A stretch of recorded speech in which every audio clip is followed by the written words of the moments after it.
on.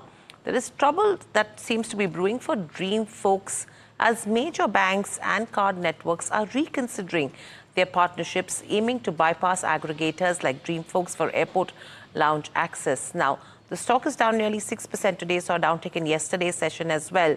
Could this be the start of a nightmare for this company?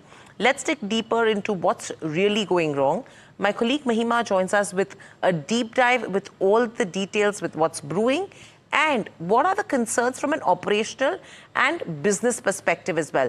Mahima, over to you. Right, so a couple of things happening with the company. There are not just operational concerns with regards to where DreamFolks stands, but there are also structural changes that could impact their overall business. Now, what's not working? Banks probably ending their partnership with DreamFolks. In terms of their overall profits and in terms of EBITDA and PAT both, they have been stagnant.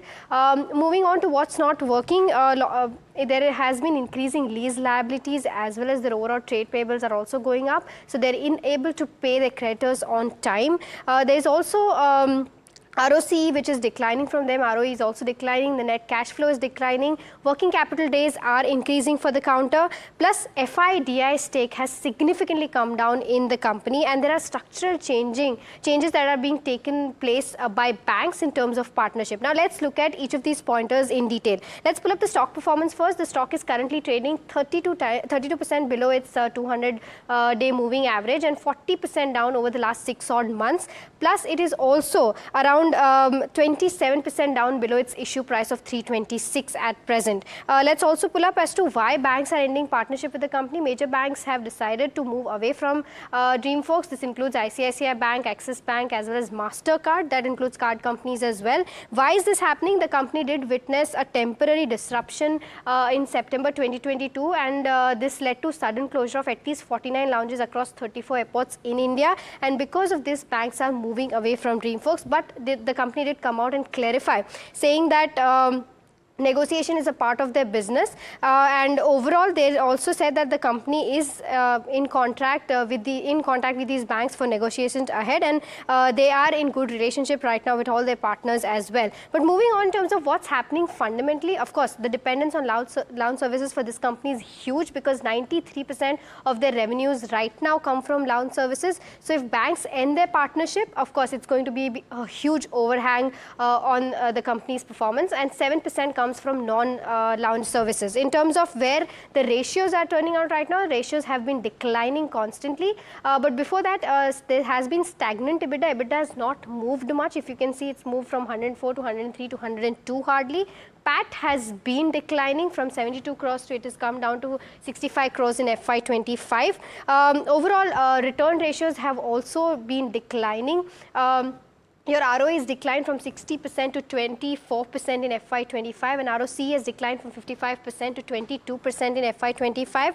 In terms of where the balance sheet stands, lease liabilities have gone up from around that 7 to 6 odd crore to almost 10.5 odd crore, and trade payables have gone up from 71 crores to 165 crores. That means they're not paying their creditors on time. Their net cash flows have also been declining. Net cash flows stood at 18 crores in FY23, which has come down to 3 crores in FY25.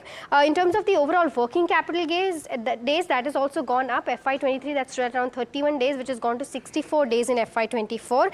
Now, in terms of the overall stake of FI and DI, that has been coming down. FI has held around 11% in March 2023 ending, which has come down to almost 0.98%. So FIs have almost sold their entire stake in the company. In terms of DI, that stake stood at around 8.7% in March around 23, which has come down to around 3.5% in March 24. Now, in terms of what structural changes are taking place that could impact the company, bank is replacing blanket usage of credit card with spend-based model for lounge access. That means after a certain spend on your credit card, you'll be able to access these lounges, and banks are also entering into direct partnership with lounges. So this might have a major impact on DreamFolks business. Plus, low credit card penetration in India has always been an issue that stands at around 5.5% in India right now.